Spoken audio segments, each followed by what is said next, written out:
You need to vision cast. You need to sell to a gap, don't sell to a problem. When you're selling to a leader, you need to be selling an opportunity. The market doesn't want to be sold to, they want to buy. Most founders would rather get 10K deals than lose 9 and get one 100K deal. In the very early days, people will discount till the cows come home because they think that's the way to get a deal done. The best clients are not going to do that to you.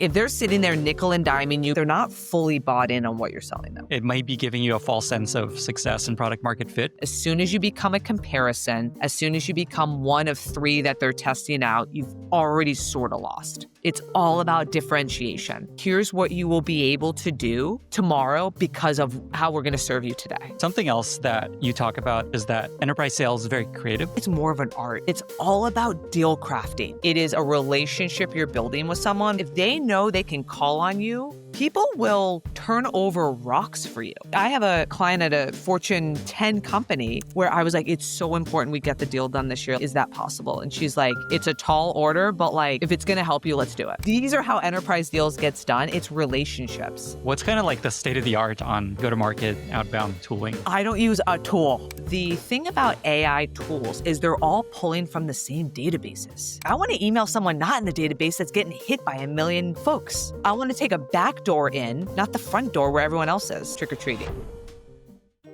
Today, my guest is Jen Abel, co-founder of Jellyfish, where she and her team help early-stage founders learn how to sell, and now GM of Enterprise at State Affairs. If you want to become better at selling your product, this episode is going to blow your mind and make you so much better in every way. This is the second time Jen's been on the podcast. Our first conversation was focused around getting from 0 to 1 million ARR, essentially founder-led sales. This conversation is part 2, going from around 1 million in ARR to around 10 million. This is the most tactical and in-the-weeds discussion you will find anywhere for free on how to actually become more effective at selling to enterprises. I'm so excited for you to listen to this conversation. If you enjoy this podcast, don't forget to subscribe and follow it in your favorite podcasting app or YouTube. It helps tremendously. And if you become an annual subscriber of my newsletter, you get 17 incredible products for free for an entire year, including Devin, Lovable, Replit, Bolt, N8 Linear, Superhuman, Descript, Whisperflow, Gamma, Perplexity, Warp, Granola, Magic Patterns, Raycast, ChatPRD, and Mobbin.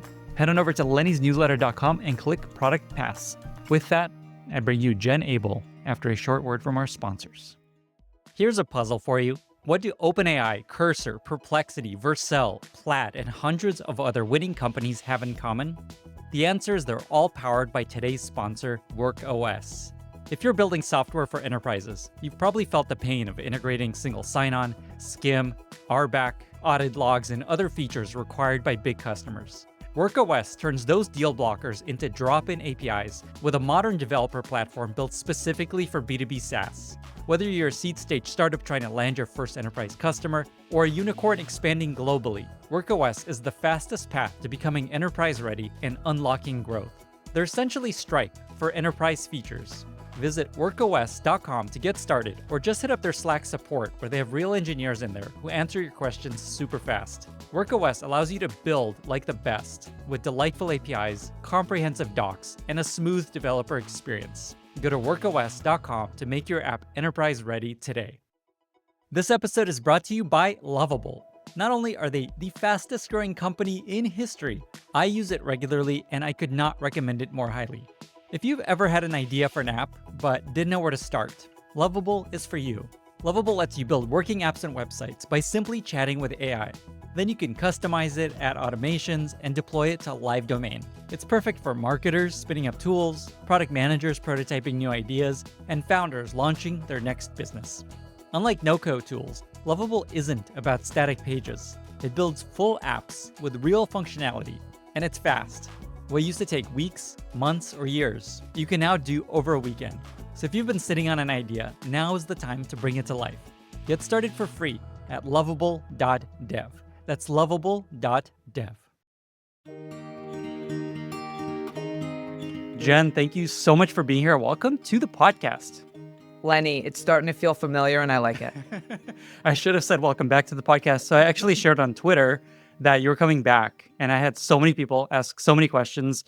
Clearly, there is a lot of confusion and a lot of need for learning how to get better at the stuff we're going to talk about, sales, enterprise sales. To frame the discussion, our first chat, which we're going to point people to if they want to start there, we focused on founder-led sales, which is essentially the beginning phases of a startup, kind of going from 0 to about 100 million ARR. This discussion is on the next phase, which is going from about 1 million ARR to about 10 million ARR in enterprise sales, not like PLG or anything like that. Yep. You have a bunch of really strong and counterintuitive opinions and piece of advice on how to be successful at this. So I'm just going to go through a bunch of these things. We'll see where it goes. Before I get into the first one, is there anything broadly? I don't know. Is there anything broadly you want to share? Anything you want to say before we dive in? No, let's dive right in. Okay. So the first thing that I haven't heard anyone talk about before is this point that you often make that the mid-market does not exist. People often hear about enterprise companies. There's obviously SMBs and startups. There's also people just like, oh, I'm going to go after the mid-market, somewhere in between. You don't think that's real? Talk about your experience there, what people should know. It's fascinating because if you ask someone to describe the mid-market, actually, if you ask someone to describe the enterprise, every single person has a different answer, right? It's either based off of revenue, it's either based off of market cap, it's based off of employee size. And I think a lot of people can get lost because selling to a 100-person organization is a radically different game than selling to a 1,000-person organization. And there's no like hybrid approach. So the best way to think about it is you have small business, which is typically can be really powered by marketing. And then you have enterprise, which is typically going to be sales led. If you bucket them into these two very specific silos, it makes it much, much easier to understand what game you're playing. Now, when we talk about mid-market, I usually will say, are we talking about the upper end of small business or are we talking about the lower end of enterprise?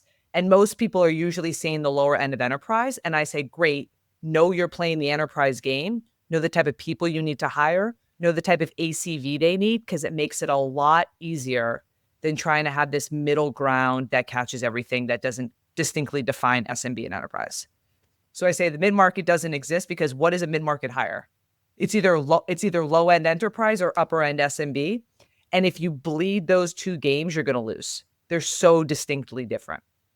So that's kind of my theory on it. You have this chart that you shared with me that will link people to where you kind of show the number of companies within each of these segments. And there's basically nobody in this kind of middle segment. Talk about that a bit. That's right. And just like the power laws. I mean, if you look at the Fortune 1000 and then the kind of the lower end enterprise from there, it trails off so fast. Like power laws totally exist in these like large corporations. And and we can't be treating everyone the same. This begs the question, where do you suggest companies start? There's obviously startups classically are just like innovators, move fast, can make quick decisions. Enterprises have all the money. Usually the advice I hear is just don't go after the fancy companies to start because they take a long time. You don't want to screw it up. What's your advice on where to start for most companies? The exact opposite. Early adopters are those logos because they have to continue to stay at the number one spot.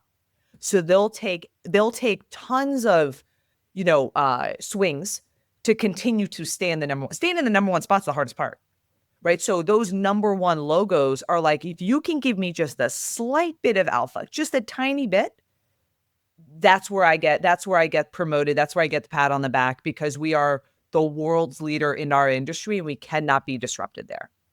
So there's this running joke where, not a running joke, there's this running statement where a lot of VCs will say, don't go after tier one logos, go learn down market or go learn from like logos that don't necessarily carry a lot of weight. The ones that carry all the weight are the ones that are willing to take a shot and want to help, right? Because they also want to be a part of, they also want to be able to dictate the roadmap. Now it's the founder's job to decide what can be done and what shouldn't be done, but their voice takes you $100,000 deal into $1 million deal in a very short period of time. It will literally guide you there.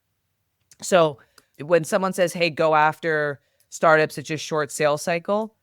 Yeah, they're like that. That makes sense. I totally get that. It's very easy to define the decision maker. It's very easy. You have to go through procurement.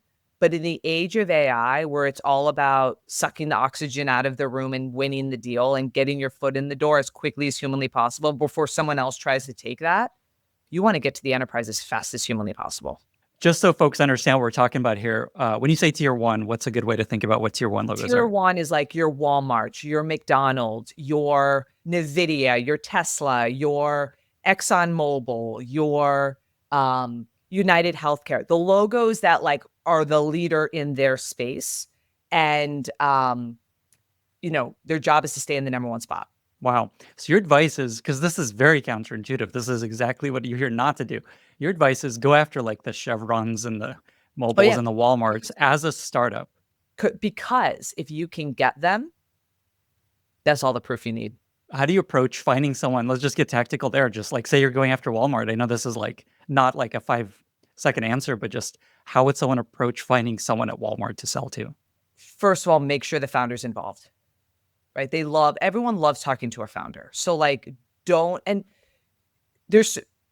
start with, let's get the founder involved as fast as humanly possible. The second is you need to vision cast. You need to sell to a gap. Don't sell to a problem. There's a very big difference between problem selling and gap selling. Problem selling is highly specific, more technical than not. And it's the way that every salesperson is going to go about it. Find the problem and anchor to it. When you're selling to a leader, you need to be vision casting and you need to be selling an opportunity, right? Which is, they are here. Here's where we can take you. You know that image where it's like Mario, and then there's like the mushroom, and then there's like Mario on blast, and everyone's like, "Don't sell the mushroom, sell Mario on blast." Well, that's exactly what it's saying. It's about selling the opportunity. That's what gets the tier one logos excited, and that is the best thing for a founder to sell, selling the vision versus the problem.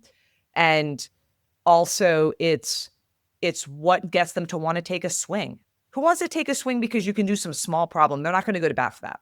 What's an example of a vision cast in a company you've worked with, just to make this real? Like, what does it look like when you've done a great job? We have an ability to deliver alpha, meaning we have information, we have data, we have a way of working that no one else can do or is going to unlock a new way of thinking for you, or an ability to deliver to a customer, or an ability to solve a problem. Right now, you have an ability to access this level of information.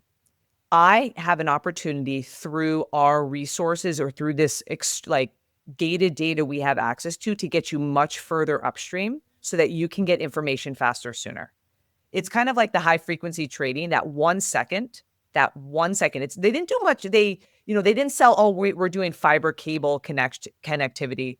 We're giving you 1 second of alpha before everyone else. It's more of like that ability. And that's not problem selling. That's opportunity selling. I like this phrasing of just giving them alpha. That's such a simple way to imagine what this should feel like. Mm-hmm. We'll link to that image you're talking about with the Mario. And you know that image? Yeah. And the person that made that image originally is Kathy Sierra, if you remember her. Do you remember? So there's this person, Kathy Sierra. She's from back in the day. This was a big, lesson she taught is you want to not sell your people on like a feature or product. You want to sell them on them becoming a superhero. Yeah. They are now a superhero because of the thing you've built for them. And so the vision here is here's how you become a superhero. Here's how this alpha will help you become more successful. And that's why founders are so good at selling, because they naturally go to vision selling and vision casting versus a typical trained salesperson is find the problem, ask these questions, and it just kills the vibe. It just feels like you're talking to a salesperson, right? It's like, what's your script? And it's like, that's not vision selling. That's like playbook selling. And in the age of AI, where a lot of it is about alpha, it's about speed, it's about getting access to information, it's about training data. And look at how the market's reacting to it, right? It's all opportunity, and it's all it's all about the alpha. So just to make this more concrete for people, say I'm like salesperson at Cursor. What would be an example of vision casting? Like the obvious idea there is your team will be more productive. You'll get more done. You'll move faster than everybody else. Is that a big enough vision to cast? I think it may be more of like, you'll be able to actually hire the 10x engineers that you don't necessarily have access to because they want to be able to use this type of tool. It's about letting them get better, letting them get differentiated talent, right? Or that's probably more of what I would anchor to, of like, this is the 10x engineers use Cursor. You don't. Do you want access to 10x engineers? Like they won't even join your company if you're not using Cursor. Yeah. Like, think about, there's so many people are so specific about what they're able to, especially, I think, especially technical folks. Like, I'm not a technical person, but I would imagine that they're not going to go to, they don't like to go to these corporations because they're forced to use some like incumbent tools. Going back to going after these larger companies, I Yeah. asked your colleague Justin what he sees you do that most impacts the success that teams have with their sales process. And there's a bunch I'm going to touch on, but one is uh, most founders are insecure about asking for large ACVs for charging, or the way he put it is most founders would rather get 10K deals than lose 9 and get one 100K deal. Talk about your advice there and what you see. There are, in the very early days, people will discount till the cows come home because they think that's the way to get a deal done, right? The best clients are not going to do that to you, because they like, that's like a qualification criteria, right? Which is like, if they're sitting there nickel and diming you, being like, no, I don't believe it's worth this, I don't believe it's worth that, they're not fully bought in on what you're selling them. So when I say I'd rather get $100,000 deal than $10,000 deals, I'd rather have one rock star client that's going to help me figure out the next stage of where this is going than 10 or maybe 5 that are a good fit, 5 that are not, and I still have to serve those 5 that are not a good fit, and that's going to distract me. So this is why I love enterprise sales, is they're not going to do the hard work of bringing you in if it's not critical. Or if it's not, when I say critical, it's going to impact them in a way that they're going to make it successful. That's what I love about enterprise sales. They have the resources to ensure that it gets implemented, because in today's day and age, if people are not using the tool, you just get rid of the tool, right? So they're going to want to make sure whatever they bring in, what they go to bat for, remember, they go to bat once every 2 years, maybe once every 3 years. You've got to make it feel incredible. You've got to make it feel like they're going to be a superhero going back to it. Otherwise, what's the point? Because the way enterprises are structured is it is designed today to make it hard to buy, because they want to make sure whatever you're bringing in, you really, really want. It gets rid of the mediocre, I think this would be good. And it gets to, this is going to change the way we work. It's going to impact our ability to capture some form of alpha, however you want to define that for them. And it's sticky because of that. So your advice here broadly is don't pay attention to the smaller 10K-ish kind of opportunities for a bunch of reasons. One is it might be giving you a false sense of success and product market fit. Two, those companies are maybe not as innovative and won't lead you in the right direction. 3 is it probably discounts, just like your product and your pricing just gets thrown off. Yep. And also, like, you don't really get taken seriously for 10K. You get way more taken seriously for 100Ks. It's much harder to get a 100K deal done. And like, an executive needs to be involved. I'd much rather have an executive sign off on something and spend 2 more months getting the deal done, because that they are bought in. You can now ensure what kind of value do they want to unlock. And maybe you have an opportunity to turn them into a user, which to me, in today's day and age, with our generation being the ones that are now the executives at these corporations, this is native to them. Who is this true for? Is the advice here basically, if you're trying to build a successful B2B company, everybody should be aiming towards these 100K sort of deals? Is there a world where you can be successful with 10Ks for a long time? If you have a super high win rate and a massive market, because all you have to do is reverse engineer the math. If you need to generate $100 million in revenue, how many 10K deals do you need? And the expansion on a 10K deal is in parallel to that, right? Where can you go? 10 to 15? That's a 50% growth, right? Much easier to go to 100K to 500K because they want more bodies or they want more value out of you. For an enterprise, they'd love to get more out of an existing customer. You're already trusted. So it's also about, the type of company you are. If you're venture backed, you can't be selling $10,000 deals to the enterprise. You'll get killed. Or you've already lost the game because you're playing a small business game in the wrong sector. Have you seen startups you've worked with succeed in that 10K, 20K bucket? Or is it really, really rare? If they're going after the enterprise, Yeah.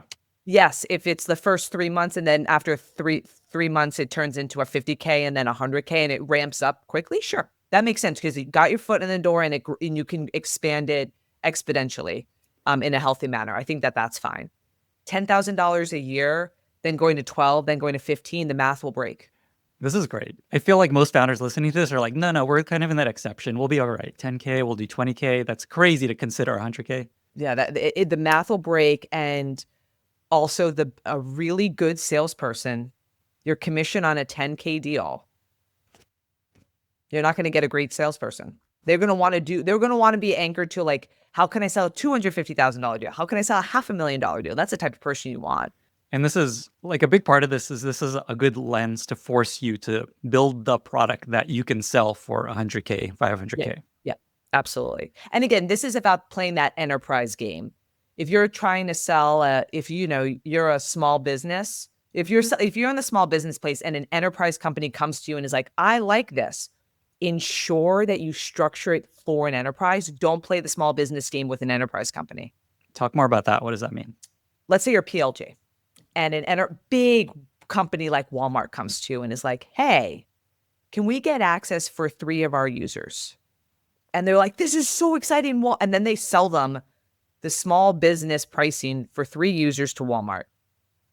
Very, very hard now to go from those 3 users that you just priced them at in a small business way, turn that into 100K because now it's documented what they're actually paying for this.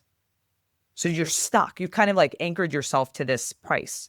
Not to mention, like, how are you going to unlock the executive high level value so that you can get that, you can get that senior executive to buy in and stamp this as well.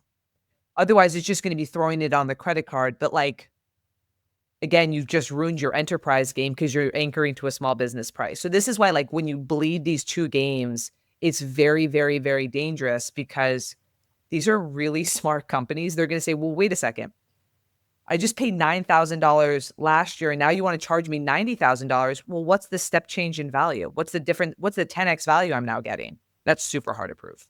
So the tip here is your initial price will really screw you if you get it wrong. And so obviously we're not going to give people the answer on their pricing strategy fully, but is the advice just charge more? Or like, what would you recommend? It is. Enterprise companies are very used to a land. When I say like the first initial contract, this is somewhere between 75K and 150K. Very used to that. In fact, that's probably where you want to start because you also want to understand where can you grow from this. Start contained. Don't say 150K and sell the farm. Say it's 150K. Here's who gets access. Here's the value we're going to deliver. And here's where we're going over time. You also want them to know here's what we plan to do roughly in year 2, year 3. I know it's hard to look that far out, but like plant the seed with them in terms of where this is going. If you come in at $10,000, even if they want to bring you in and want to spend 100K with you, they have to be able to defend that. And now they see a $10,000, it can get really messy, especially because a lot of them are using AI now to understand like contracts. So they're going to quickly say, oh, wait, you spent $1,000 with Lenny and now Lenny's asking you for 100K. Great. Just help me understand why or defend it. I could totally see ChatGPT being like, this is interesting. Used to be exactly. 1K, exactly. Now it's 100K. What might be going on here? Totally. But people don't realize, how, again, know the game you're playing and don't be sloppy about it. So your advice here is really interesting. It's there's the land to expand. Expand is very important, but the landing may screw your expanding because it sets the wrong reference point. 1,000%. That's exactly right. You said it better than I did. And so you may see like in theory, if you land a 10K, go to 100K, that's like an amazing NRR. Everyone's going to be really impressed. Yep. But you're saying people won't buy into that. It's going to feel absurd and wrong and something's going Unless on. it's defendable. Mm, All it needs to be is defendable, but who can mm, really defend? That's very hard to defend a 10x mm, jump. They're going to want to see 15x value. mm. Let's talk about design partners. Oh yeah. This is something most founders try to do. They find a few folks to work with to help them build the thing. What's your advice on when to start finding design partners, how to find design partners, what a good relationship looks like? Design partners are incredible. They are the hardest logos to upsell, meaning go from design partner to full rollout customer. So like, don't expect these people to be your $1 million pipeline. Expect these people to be the guide to help you understand. Maybe design partners could be, a technology company in the Fortune 1000. So they're used to experimenting. They're used to technology. They were once a startup, so they get it. Those make really good design partners. Most of the design partners that I've closed are usually like technology based, right? They get it. And they also are excited about, advancing the org and also giving the team an ability to have that startup feel. So like, if you're a large, massive corporation like Stripe, right? Stripe doesn't get that startup vibe as much, like that 50-person startup vibe, but like this can be a gift to give them that lens and give them that voice and give them that like excitement that they, don't get as a larger company. But those are great types of logos to be, early design partners because one, they want to make sure they continue to stay on the cutting edge. But two is they are, to try and build something without that guidance is really, really, really hard because they're not using it. So you need that user feedback, and you also need to tie that to the executive value, right? So it's actually a lot. It's very hard to do. But if you can come out of it and upsell a design partner to a full rollout customer, such a huge win for the market, for you, for your team, and also for your investors, because it's the hardest customer to actually truly convert. They've been it when it was messy. They usually got a low price point. But if you, again, frame it, say, listen, I would love for you to be a design partner. I want a little skin in the game to get you to put it. Here's where we want to go. And you'll get a discount because you were in it in the beginning, but I'm setting the framing. Here's where we want to go with pricing. Here's where we are today. You'll always have 30% concession in perpetuity because you were there with us on day one.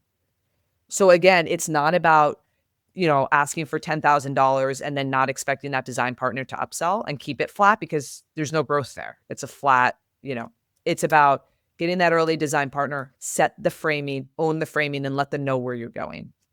Again, $100,000 to these large logos, if they want it, it's very easy for them to get it in. There's this really interesting underlying piece of advice of finding a company that pulls you in the direction that leads to success. A company that's kind of a visionary. Like there's like the obvious companies that everyone's always trying to get these days. OpenAI and Anthropic and Stripe, I think, is one. And any advice for just like picking the right early? What are signs that this is a company that will point you in the right direction? I think they have to be part of a logo that is deemed, startup friendly, right? Or in that world. And then I think it's the person, right? Like, is this person excited to give feedback? Does this person buy into where we're going? Do they see this world differently like us? Are they in lockstep with the founder vision? Are they excited to use a tool that's janky? Because it is janky in the beginning. But they know that where this can go can be incredible. So I think it's really about the person and making sure that they're aligned for what they're getting into. And I think a lot of salespeople oversell it. I think that's a common thing that happens, right? And that leads to churn, that leads to frustration, that leads to sometimes just canceling the contract. They oversell the initial kind of design partners They phase of oversell the product. everything. Yeah, design partner, or even full rollout. And it's so, so important to tell them, here's where we are today. Here's what we cannot do, which is just as important. It builds trust. Here's what we will allow you to do in the next 6 months. Do you want to be on this journey with us? And it's really ugly right now, right? Barely anything exists, but like we would love your voice to be a part of it. One of the biggest fears I think founders have is having a company basically build just for their use case, and then it ends up not being used by a lot of people. And so, like, how far do you go fixing their specific problems? Any advice on just how far to go with one company? That is the founder's job. The founder's job is to have a clear vision and do not let anything delineate from that. It's important to take feedback in terms of what is the market's reality, but like it is and this is why being a founder is so hard. It is the founder's job to interpret that, because a lot of feedback you get is this is the old way. They're responding this way because it's the old way of working. They want you to build this because that's how they're traditionally expecting to do that. It is not, here's where we're going. This is why we're not doing that. I hear you, but here's why we're not going to do that, because we're going to completely change the way you do this. That is the founder's job. And I think, we did a bunch of design partnerships, late last year, and there was a lot of feedback given,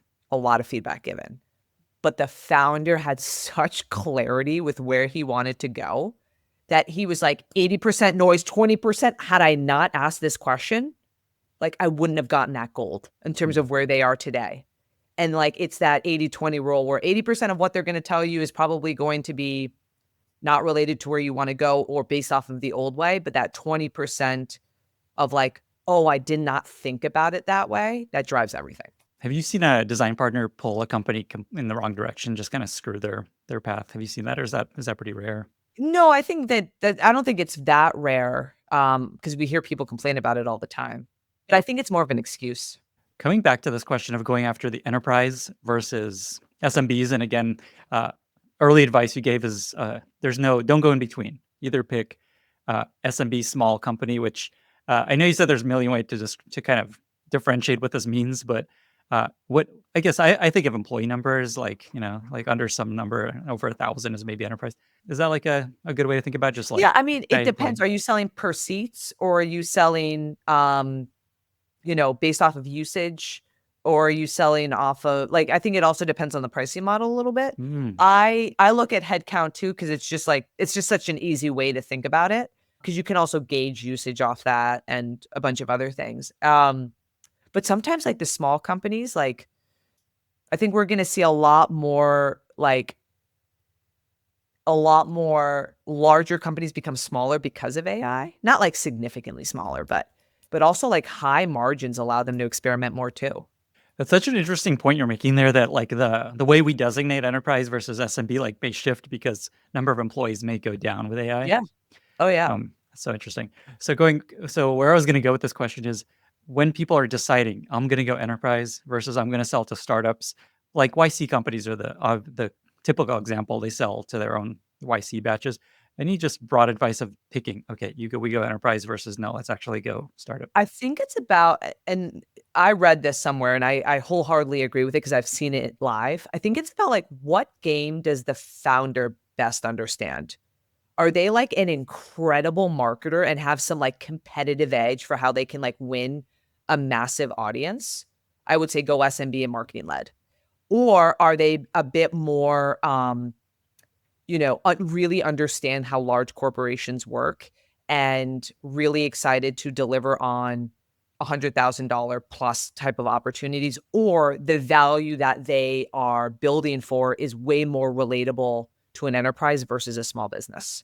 That is really interesting. I've never heard of it described that way. I think about Linear, which started very startup-y, and my take is they did that because changing the way you work is really hard. And their bet was like, let's start with companies and grow with them, and over time, that becomes the default. Any reaction to that? I think that it sounds like that's a great way to work, because that's a technical tool, right? So that you also need to have the right infrastructure to sell, right? Like I think Slack and Microsoft Teams are still battling it out at the enterprise. I think it's also like how you plug in and how you integrate, and do they even have the right systems to support you? The thing with OpenAI and is like they didn't have to connect to anything. Say more about that. So like the value, people were bringing their own use cases to it, right? And it's not like they can ingest, and they built that. It's a brand new thing. And they started, I think, this is someone told me this, so this could be hearsay, but I believe that they were already speaking to CTOs even well before they released to help them explain where this is all going and get their buy-in. And it's much easier to get into the enterprise when you're like, we won't even touch your data. Won't even touch your shit. Just use it to solve problems. And then we can build trust and then start to integrate and connect the pipes. But like part of the challenges with selling in the enterprise, you're like, all right, well, let's connect all your consumer data and whoa, that's extremely risky. So you have to start small and low risk, which is like, hey, here's what is the subset of consumers that churned. Let's figure out how we could have made them happier, whatever it be. So that data is lower risk. So again, it's also understanding your market and understanding, what their ability to experiment is. It's interesting, this distinction between OpenAI right now and Anthropic. I don't know if you've been seeing kind of their growth. Feels like OpenAI is very consumer first, and Anthropic is more and more winning on B2B. I saw this chart recently where they're like overtaking OpenAI now on B2B. I don't know any reaction there of just like these two different approaches. I don't, because most enterprises I'm talking to mention Gemini. Oh, interesting. Yeah, or Microsoft Copilot. So I don't hear much about Anthropic, to be honest. So that might be more of like a small business startup-y. I don't know. Or it's a different part of the organization that's using it. Yeah, that's a whole discussion of bundling right there of like Slack and Teams, and then just Gemini just kind of coming in automatically. People don't have to adopt anything new. Yeah, totally. There's something else that you talk about that I love that I don't think people talk much about, which is that enterprise sales is very creative. Oh, yes.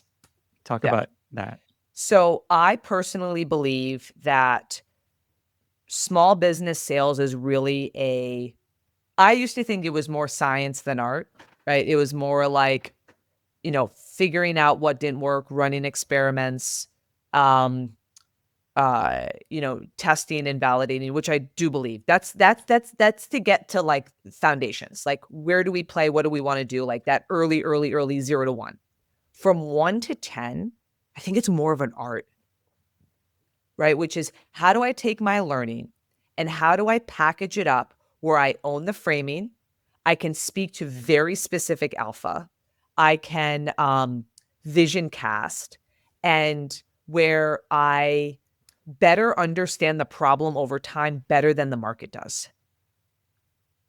And it's all about deal crafting. They just need to feel like the value they're getting out of it is way more than the cost. And it's sometimes about giving away things that don't really cost much to you, but are super expensive for them. For example, hey, we're selling X tool. We can build out why specifically for you over the next year and integrate it, because I know that you would have spent X number of dollars on engineering resources, or you wouldn't have gotten an engineering head internally to do this. But we're just going to leave it to you. You got to give us a year to build it out. Again, you're not letting them sidetrack you too much. You're kind of containing it.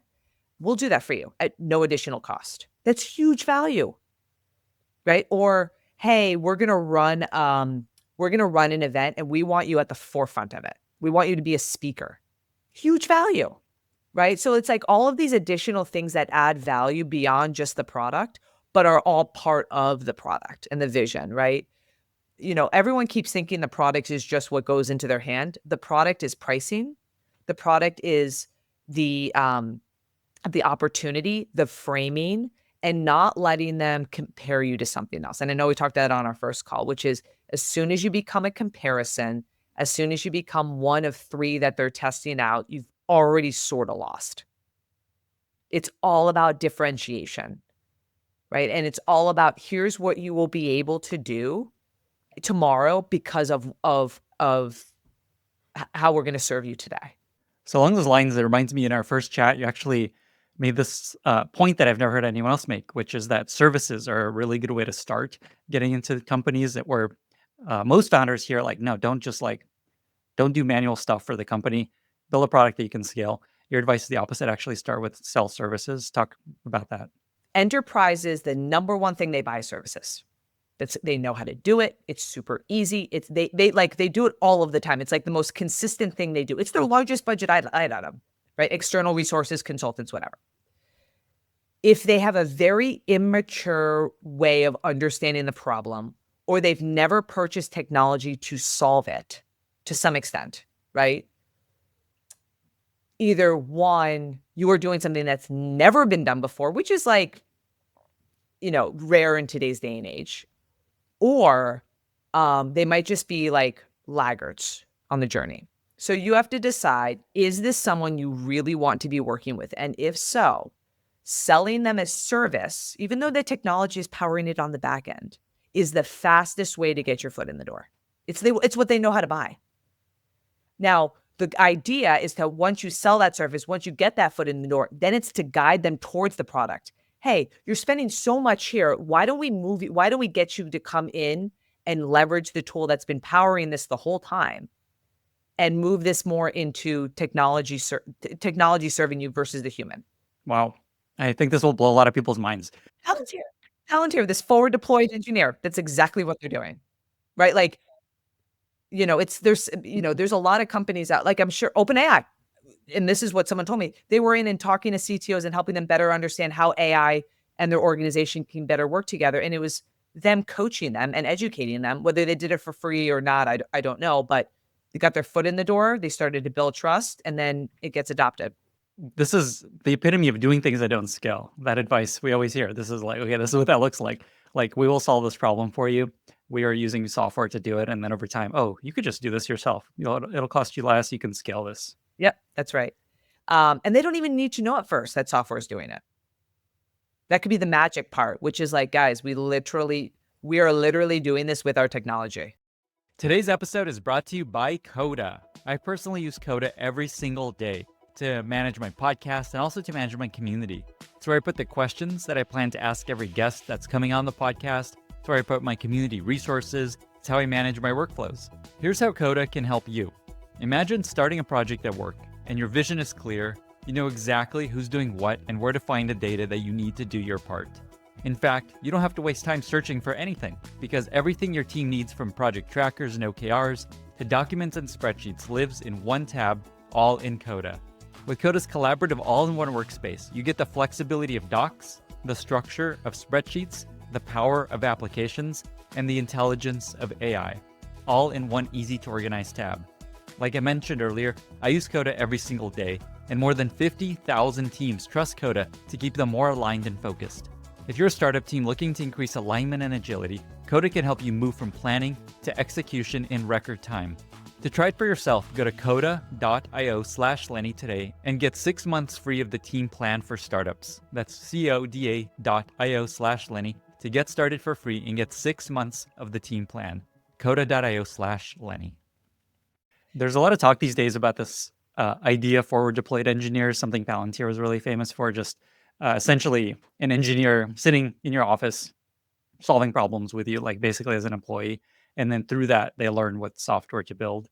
Is that something you're seeing too? Oh yeah. I think that a lot of companies, a lot of folks that serve the enterprise, they have a butt in a seat in their office. Like, you look at these large consultancies like McKinsey, they're not in their headquarters, they're in their client's office all the time. And the other interesting thing, and proof of this, is how many people go to a Deloitte or an Accenture and expect them to be a channel partner. This is exactly what this is all about, which is they sell the service, they come in, and then they introduce, hey, look at what this startup is doing over here. You might want to give them a shot. The problem with channel partnerships, and why I don't believe in them, is there are 100 of you on this list, right? And you're expecting them to sell it on your behalf. Biggest no-no. They're not vision casters. They're not visionaries. They're consultants. But it goes all towards like, go find, I remember startups saying, oh, I'm going to go, win over Accenture and then have them disseminate me into their clients. And I'm like, as if that's a workable strategy. Okay. You know what might be helpful is, let me try to summarize some of the best pieces of advice you've shared so far. And this is specifically for folks trying to go from about 1 million ARR to about 10 million ARR. And then I want to ask you just what's most different about those two stages, but let me share this first. So, advice one is go for tier one logos earlier than you think you should because they're early adopters. They can move fast, they can pull you in the right direction. And they excite investors too. Yeah, for sure. And other leads are like, oh, And we yeah, got. and other, talent, future employees. Yeah, exactly. So the counterintuitive insight here is you think they will move slow and be too busy, but they are actually the early adopters. That's right. Yeah, they have to maintain that number one spot. And also all of the people that are in the number two, number three, number four spot all want to do what number one is doing. So it's also like pure referenceability too. And the point about them being the early adopters, like the people that join the Stripes and OpenAIs and Anthropics are like they individually love technology and love the latest stuff. So like as a human, they're like, oh, this is cool. That's exactly right. I'm disagreeing with myself, aren't I? That's kind of funny, but yeah. That's a good sign. So two is ideally try to price closer to about 100K, like 75 to 150-ish K is what you said Yep. most enterprises are used to buying. Yep. So instead of starting or even sticking with 10K, 20K for too long, you need to make yourself go towards 75 to 150K. That's right. Yep. And if you were to sell a service, because I know we're talking about selling services first, prorate that over time. So maybe it's 10K a month. So they start to get used to what that pricing looks like. So this is a way to make it feel. This is like how you get to 75 to 150K is there's a service attached to it. It's not just here's my SaaS product. It's we will solve this problem for you. Our person will be sitting there doing this for you. Yeah. Or it's the technology too. I mean, you can add the services. Well, let me take that back. The service, whether the services is bundled into it or not, some people will unbundle it. Other people will say the services is a part of it. But yeah, it nets out to 75 to 150K. That's right. Okay. And you said that it's okay to start lower on ACVs and deals, but you need to push fast towards 100K, like over a few months. Yep, that's right. Like if you can get into an enterprise for 10K in a month, which is not doable, but if you could, and you could go from 10K to 50K in 4 months through an expansion strategy, all game. That makes sense. But it's really rare and very hard to do. And so there's two different paths there. One is land cheap and grow quickly. The other is move your ACV average up quickly. That's Seems right. like both are. That's the latter is probably the more common strategy is just keep increasing Yeah, prices. because the former you can get tripped up because they could say, okay, now give me an economical price for doing this for 100 people. And then it all kind of evens out because now you're at the 100K deal anyway. But it's hard. There's more room for error, which is why I say go in and try to land 100K. By the way, in our first chat, we talked a lot about the procurement process, which is what trips a lot of people up and is really painful. And I vividly remember that conversation still. So if people are having issues getting through the sales process and procurement, a lot of good advice there. And getting stuck in procurement is usually because you're not speaking to a senior enough person and they don't know how to navigate it, which is why I'm like that executive needs to be involved. Because as soon as the executive picks up a phone and tries to get a hold of like their buying group, things move, right? Like when people say, oh, I'm stuck in procurement, I'm like, oh, that could just be a qualification error and you never get out of it because you sold to someone too junior. So that's why the 100K is such a safe zone because even for 10K, you might have to go through procurement. So this is like the surest way to make sure that like you don't listen, I've seen 10K take 9 months to close. No bueno. Yeah. So okay. Next piece of advice is this idea of vision casting instead of problem solving. So the advice here is instead of here's your problem, here's how our product solves it, is here's how you will achieve alpha in the market by adopting the software. We talked about the example of Cursor, where if you adopt Cursor, you're going to draw the 10x engineers that are joining other companies right now. This will give you a big advantage. That's right. And yeah, it's pain versus opportunity, especially in the age of AI. And I know that we're moving into the next dimension. It's all about solving for a gap. It's seldom about, solving for a very, very specific problem because people are trying to figure out what's our AI strategy? Where are we going to go with this? What is the world going to look like? I want to be a part of that new world. So it's a great time to be doing that. And then there's a bunch of advice you shared about design partners of just how to select them, Your advice is definitely have design partners because they will help you build the right thing.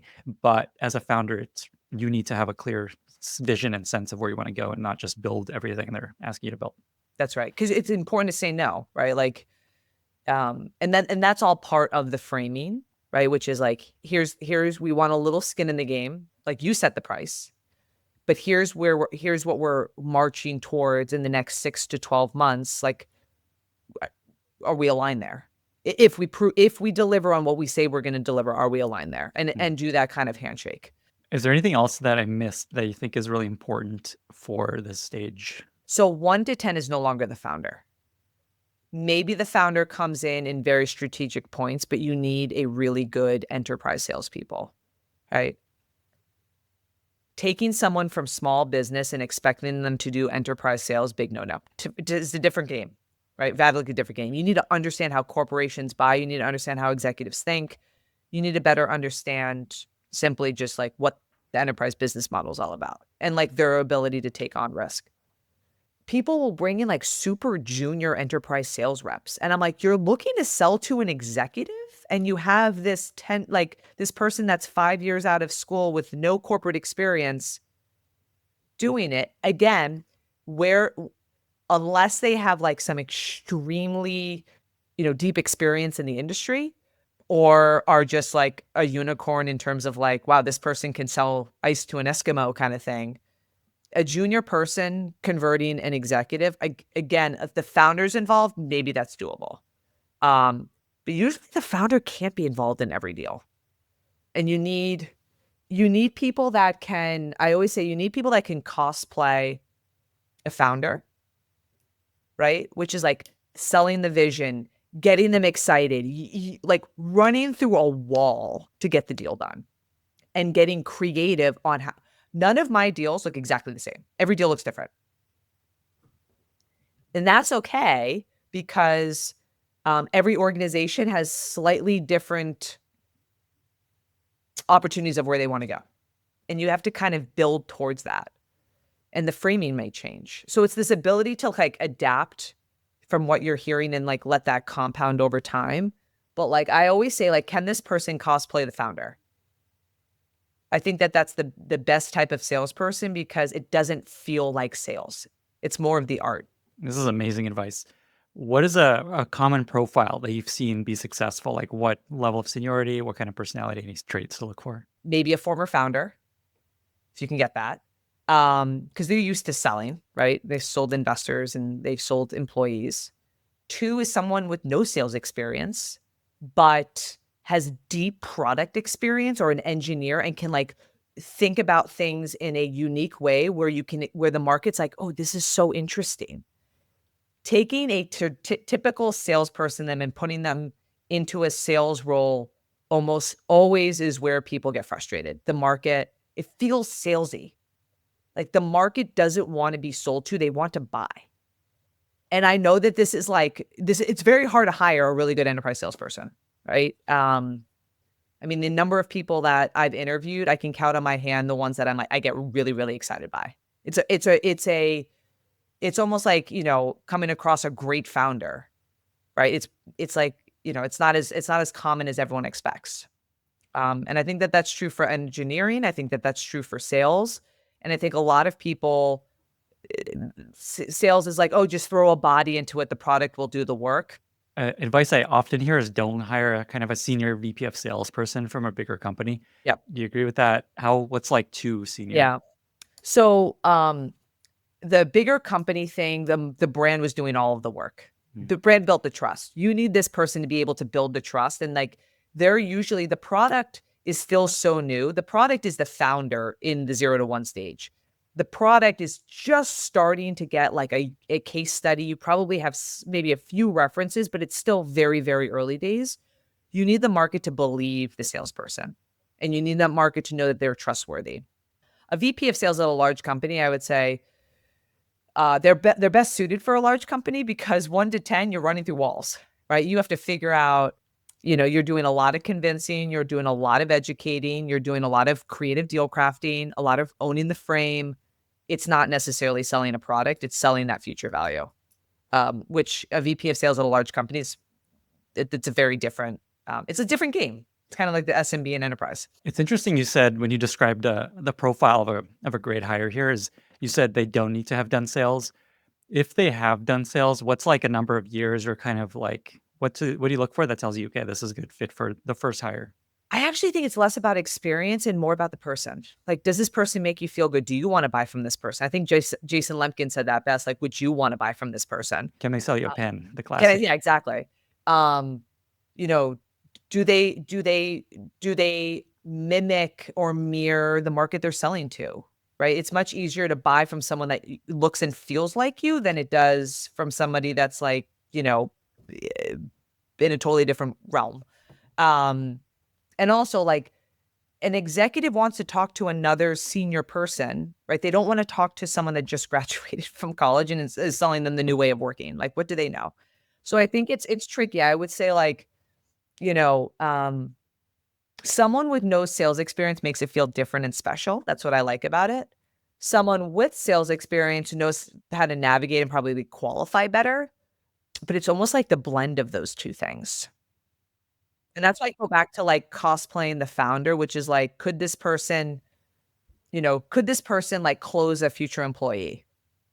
Right? Like, do they get excited about the problems they're solving internally and the vision that they get to sell to? This actually was a reader question, a listener question from Twitter. So Peter Dedene asked, how do you make this first salesperson as enthusiastic about the product as you? Is there something you can do? Is it more just they already are and you just leverage that? Incentives. Salespeople love to make money. So Easy. if they know it's possible, you'll be shocked what people can get done. If they see how much they could make. Amazing. Right. I imagine there still also has to be an innate excitement about the product and the They have to opportunity. believe in it. They have to believe in Mhm. the founder, but like incentives usually make the world go round. But yeah, is this person, are they asking the right questions to the founder? Are they, the best thing to do is have the founder join the first 5 calls. After 5 calls if this person has what it takes. And don't be afraid to fire. Like 1 in every 2 salespeople usually are fired. It's One a and two. very yeah, it's like it's a very high failure rate. Because you can tell pretty quickly how it's You going. can you can tell or the vision of the founders is just very wrong. Speaking of incentives, do you have any quick advice on how to structure their comp? Just like how much they earn? It's usually 50-50, so it's 50% OT, 50%. So it's 50% base salary, 50% OTE. And then how much of the sale do they typically get? Let's say the first sales hire. It depends on the size of the deal, but in technology, it could be anywhere between like 8 and 12%, so rounds out around 10%. Okay. Yeah. Awesome. When do you hire the first salesperson? Is it around the 1 million ARR mark usually? Yeah, it's around that 1 million ARR mark, and it's usually when you have your first 7 to 10 customers, and there's some pattern recognition around it that you can share with somebody else. Um, there's some consistencies. Otherwise, it's just like that would be very hard. Basically, as a founder, you have to figure out how to sell enough Yeah. times so that Yes. you can show someone, here's what's working. And this is the common thing I hear. Well, I'm a $10 million business. I'm like in this small business space. You're $0 in enterprise. Hmm. It's a 0 to 1 right now in enterprise. It's a totally different game. It's a different value proposition. It's a different deal structuring. It's a different target market. It's a different risk tolerance. It's totally different. So don't be blindsided when It doesn't work. there's a lot of unlearning that needs to happen when you move into a new market. So the advice here is make yourself sell up until around a million ARR, especially if you're trying to go enterprise, selling to enterprises yourself as a founder, which is really hard. You have so much to do, and you have to be selling this thing for a Yep. long time. Yep. And Okay. then try and find someone that like you get excited by. Like it's funny if you ask the founder, "Are you excited by your salesperson?" I'm curious what the real answer is. It's like, well, it's a button to seat and it was hard to hire. So Interesting. yeah, I remember, I think it was Jason's advice was to hire 2 people that's immediately right. so you Yep. can compare them. Do you agree with that? 100%. Yeah, because of the 50% failure rate. I think that's exactly right. So yeah, even a taller order, go find two people that are good. But yeah, I think that's right, because 1 and 2 will fail. Okay, let me ask you another reader question from Hang Huang. This is kind of in a different direction. So he says the biggest challenge is always cutting through the noise to get that initial meeting with the right decision maker. How do you even get their attention? It's the vision. What is the opportunity that you're selling? That if they are excited by that, they will take a call. I see it all the time. And don't give away the farm. Like, keep it to 3 sentences, right? Like, and this is, I know I said this on our first call, but like, say something counterintuitive. Make it feel different. Make it feel like they can learn from you by taking a 15-minute call, right? You see the standard stuff like, oh, I came across your LinkedIn, and, are you looking to grow your business by 15%? It's like that. What kind of statement is that? So, and this is in the cold email they get. Yes. This Yeah. pitch. Awesome. So this is a good segue to another reader question from Hugo Alves, co-founder of Synthetic Users. He asked, "What's the best advice for going from healthy inbound to targeted outbound?" Healthy inbound usually is a marketing-led initiative. So that's a marketing game. It depends, like, what deal value you're selling. Are you selling a $5,000 deal? It's got to be marketing-led to make the engine work. If you're selling a $100,000 deal, you're doing outbound day one. So again, it breaks it into those. This is like that blending of I see a blending of that question. This is where, are you doing small business, marketing-led activities, or are you a sales-led organization selling a $100,000 deal? And the reason this is important, just in case it's not obvious, is you're not going to make money if you're selling. People are spending time closing deals that are making 10, 20K. Just the ROI on that won't work for your That's right. business model. That's right. Yep. Awesome. By the way, let me just say, Jen, this is like an incredible conversation already. We've gone Oh, this is awesome. through so much. This is like exactly what I was hoping to get through. We've gone through so much advice that I think is going to be so helpful to so many people. There's a few things that your partner Justin also suggested I ask you about that I want to touch on. One is, you have this question that you ask founders a lot that opens up their mind. You ask them, if you give your product away for free, would people even use this? And every founder's like, of course. And then you ask a customer this, and they're like, nah, we wouldn't use this. And that just blows their mind. Talk about just the power of that and how you recommend people approach this. I always say, ask the questions you're afraid to, because that truth is going to get you closer and closer to the answer. So I'll ask a client straight up on a call. I'll say, honestly, do we think we're going to get the deal done this year? Like, is it possible? They'll give you the real answer. Like, and people are afraid to ask. But like, the other side is sort of, if they're in it with you, they don't care about that question. Right? Can't ask that question on day one. But like, if you are, and we didn't talk about this, but maybe this is important. Every single enterprise deal I have done, the deal is closed and pretty much done through text. It's not on email anymore. It is a relationship you're building with someone, where if my enterprise client called me, I'm picking up that phone immediately, or I'm responding them to immediately, because that builds so much trust. If they know they can call on you, they're going to get you to pick up, and they know that you're going to do everything humanly possible to make sure that this is successful, people will, turn over rocks for you.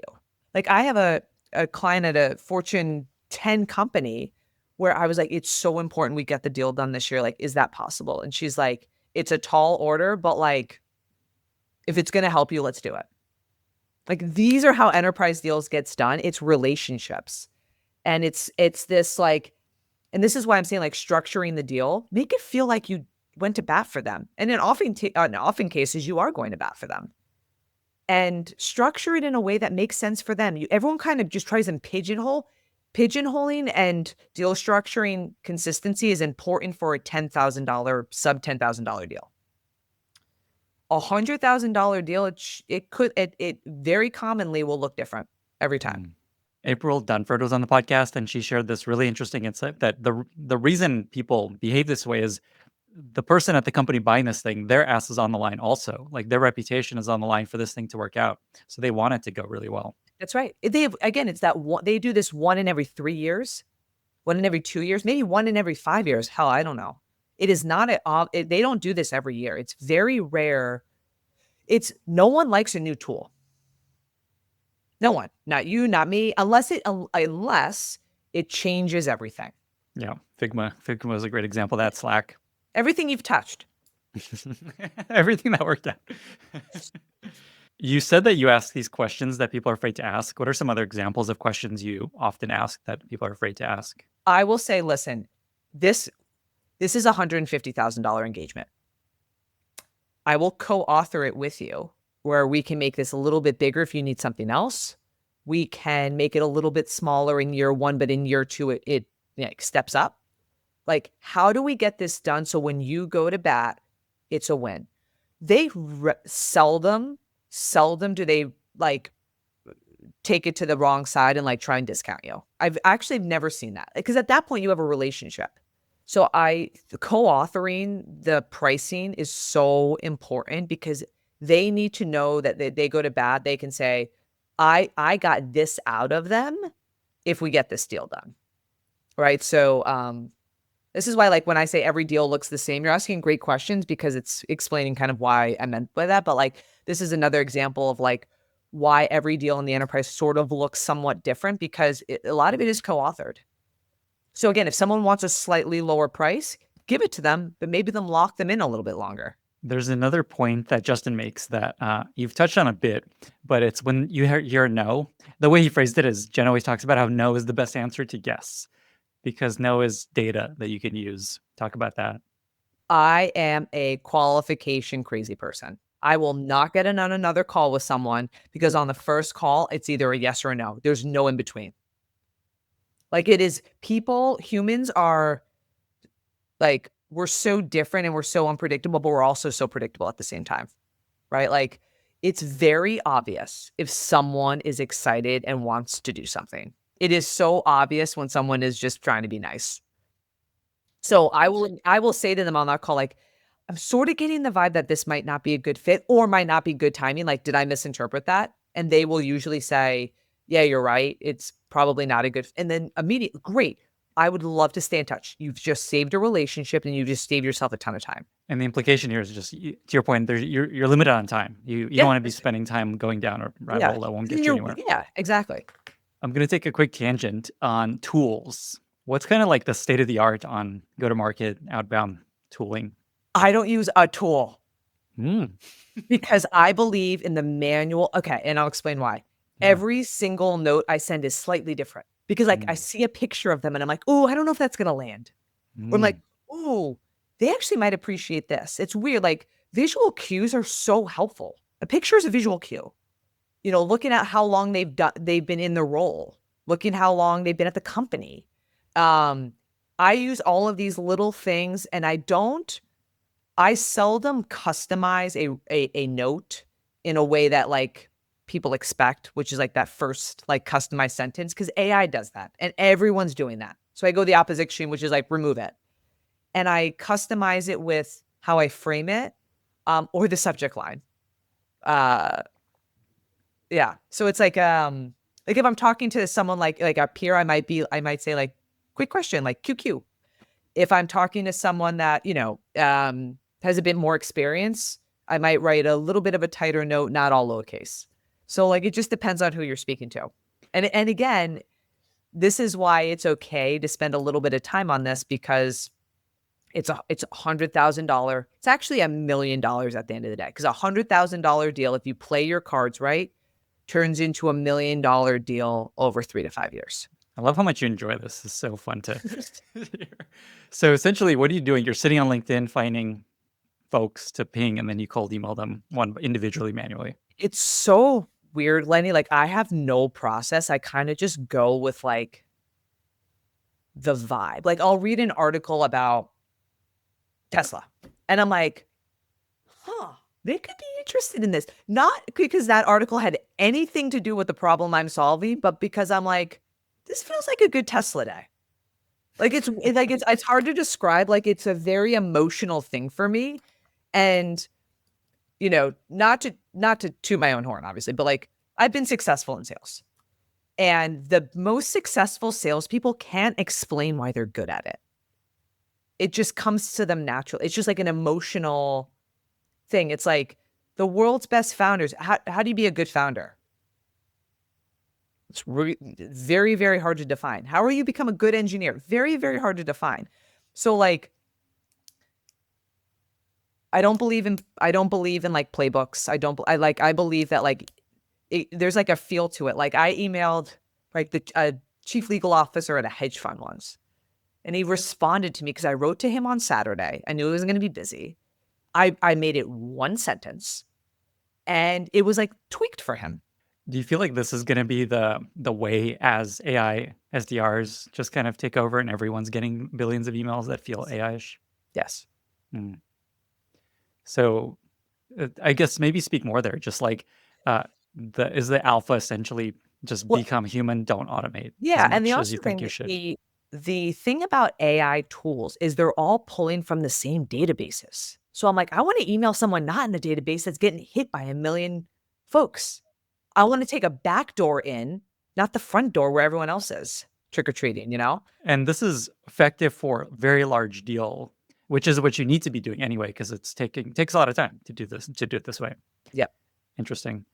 So you're not like sitting in clay, you're not like Apollo, I don't know, all those tools. You're just like No. finding people yourself. Yep.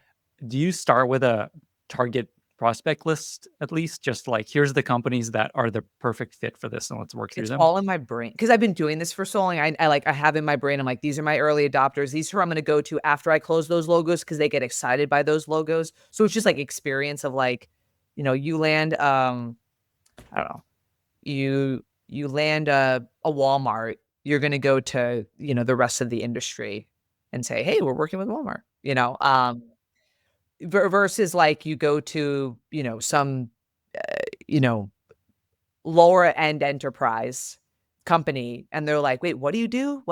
Like, I can't even comprehend. Like they're also the most strategic people. Some of the most strategic executives are at these tier one logos. That's why they're tier one because they've got like super smart, like really capable folks. They also attract the best talent. The best talent likes to experiment and continue to improve. So it's like, it's like this compounding thing.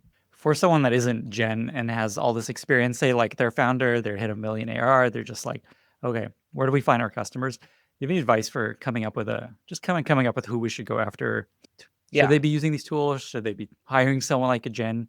Like I know this is what you do for companies, so Yeah. one Yeah. route is go hire Jellyfish to help them through this. But The founder, the founder, I would say the founder, this is sort of in tune with them in a way. They just have to like find it.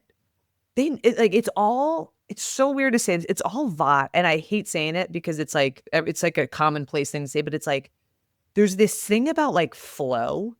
And it's like, some of these brands are in flow with you right now, right? Like, um, you found this insight from somewhere. Who else? What's the next adjacent ring of people that like would buy into that? and so what I'm hearing is just like pay attention to what's happening, what companies are in the Yeah, news, what companies are doing interesting yeah. things, who are It's the kind of the early adopters in the market. if it was just a database list and it was just about figuring out the right messaging and then, emailing folks, we would have known by that by now. That's so interesting. Okay, maybe one more question. This again is from Justin. He shares that when you hit resistance, you never argue, you reframe. If someone says, we already have X solution, you'll agree and pivot and totally, X is great for this thing, but here's what we can do. This is why it's sell to the alpha. Hey, listen, that problem you just described, you're right. You have a tool for that. We're taking you much further upstream with value. This is the opportunity I want you guys to have access to. I love it. Jen, I've gone through everything I was hoping to get through. On the other hand, I feel like we could do another hour on all these things. I feel Can we like we do need to round do, three in well, yeah, we need round 3 on the next phase and all the things that people want to yeah. dig further into. Before we get to our very exciting lightning round, is there anything else that you wanted to touch on or share? This stuff is really hard. Um, it's very hard. Like sales is also all about like learning very, very quickly from the rejection. The rejection is good because it's a forced learning and you never want to go through that again. But you have to be I don't like to use the word cringe. Like you can't be afraid to. Cringy is like, bringing your AI recorder into a call. Like that's cringy. But like sending 15 notes to people that you can deliver serious value to, like don't be afraid. And don't be afraid to like ask the hard questions. Be different. This is the whole game is about, oh, this feels different. That's what people want access to. And yet everyone commoditizes themselves. Like they try and mimic what everyone, they try and mimic, a forward deployed engineer. Just rename it. You don't have to use the same nomenclature. Everyone gets excited by the new because the new could be the next thing, the thing that changes it all. So that's why I'm always like, don't be better, be different. An amazing way to end it. With that, Jen, we've reached our very exciting lightning round. I've got 5 questions for you. Are you ready? Yeah. First question, what are 2 or 3 books that you find yourself recommending most to other people? I do Twitter accounts. Oh, Twitter accounts to follow. Oh, Yeah. amazing. Okay, Like cool. Lenny, the day I have time to read a book. Period. I would love to be reading books. Cool. Twitter accounts to follow. Tell me. Look, obviously you produce some of the best content, truthfully. Appreciate it. Like you get into the minds of people that like, they're not even giving this insight on Twitter. Who else do I absolutely love? Jason Lemkin. So for sales, Jason Lemkin is awesome. Awesome follow for sales. And also he had a great recording with you. So link to that because that was a great piece. I actually learned a ton from it. I love Gavin Baker. Super nuanced takes, like takes a lot of like obvious statements, but like shares a lot of the non-obvious insight. He's great. Jason Cohen. Have you ever had Jason Cohen on the cast? Jason Cohen, a smart bear, Jason Cohen. Yeah. He's coming on the podcast at the end of the year. Oh, that's awesome. What a great plug for him right there. Yes. Yeah, those 3 would be great. I know they're all men, but great tips. Yeah. Next question. Is there a favorite recent movie or TV show that you've really enjoyed? I know you said you have time to read. This is going to be embarrassing. Baywatch. Yeah. I'm watching Baywatch channel. It's just so nummy. And it's like 90s classic. Baywatch. Wow. I've never heard that one before. So this is original Baywatch with... This is original Hasselhoff, David Hasselhoff. Yeah, Pamela Yasmin Anderson. Bleeth, Pamela Anderson, the original cast. Amazing. Yeah. Okay, deep cut. Is there a product you recently discovered that you really love? So the number one thing for me right now is an app called Playground, which is the pictures of my toddler that they upload into the preschool. So I can get like the daily updates on like what's going on in preschool when he's not home. Amazing. I need that. I would get like emails and Google Photos. I would really love that. There's another one called Class Dojo. There's a few of them, but Playground's the one that this preschool's on. Love Class Dojo. I'm a small investor. Are you really? I am. Oh, that's awesome. How about that? 2 more questions. Do you have a favorite life motto that you find yourself coming back to, find useful in work or in life? Yeah, be direct. Like cut the fluff. Like give me the give me the bullet, not the paragraph. Final question. I was told that by Justin that you've never read a sales book. You've just learned to do this. If you were to read a sales book, if there was someone else out there that you look up to, learn from, is there anyone else out there in the world of sales that you most respect? I think Jason Lemkin has the strongest understanding of sales. His content is unbelievable. He speaks about it clearly and cleanly. I would say he and as I mentioned, like unbelievable Twitter follow. I'm a big fan of his. I've actually learned a lot from him too. Like the 50-50 thing or hire 2 salespeople, he's spot on. Failure rate's actually probably higher than 50%. I love that guy. And he's so like AI forward these days. He's just building. He almost took down Replit with his complaints. It was a whole news cycle of how and he's Replit did. Direct. Like sometimes he says things that are like harsh, but you're like, he's not wrong. Love it. I got to get him back on the podcast. Yeah. Jen, this was incredible. This was everything I wanted it to be. I feel like we just leveled up all the founders that have listened to this in their ability to close. We're going to just create all the economic value. and a lot of happy VCs from all the sales that will be closed as a result of the advice you shared. 2 final questions. Where can folks find you if they want to either work with you or follow you online? And how can listeners be useful to you? Twitter. I every new learning or mishap I put right on Twitter, so it's like my personal diary, and super responsive on Twitter DM. What's your Twitter handle? It's double J, so JJEN_ABEL. You did not make that easy for people to find you, but we will Yeah, link no, to it. I know, I didn't. And the J is from Jellyfish? Is that where the extra J Yeah, is the for? double J's, Okay. and then also, well, someone else had the handle, so I was like, I need my You name. gotta. By the way, just tell people what Jellyfish is in case that might be helpful to them. Yeah, so it's a consultancy that helps folks in the 0 to 1 stage. And now I'm at general manager of enterprise at State Affairs, which is basically giving citizens and corporations an inside peek into like what's actually going on inside the state capitol building. State policy has way more impact on you than federal policy. Federal policy is written more about. Incredible. I've only recently learned that that's what you're doing these days, and that is super impactful and important. So thank you for your work there. Even democracy. No big deal. Jen, thank you so much for being here. Thank you so much, Lenny. This was a blast. Bye, everyone. Thank you so much for listening. If you found this valuable, you can subscribe to the show on Apple Podcasts, Spotify, or your favorite podcast app. Also, please consider giving us a rating or leaving a review, as that really helps other listeners find the podcast. You can find all past episodes or learn more about the show at lennyspodcast.com. See you in the next episode.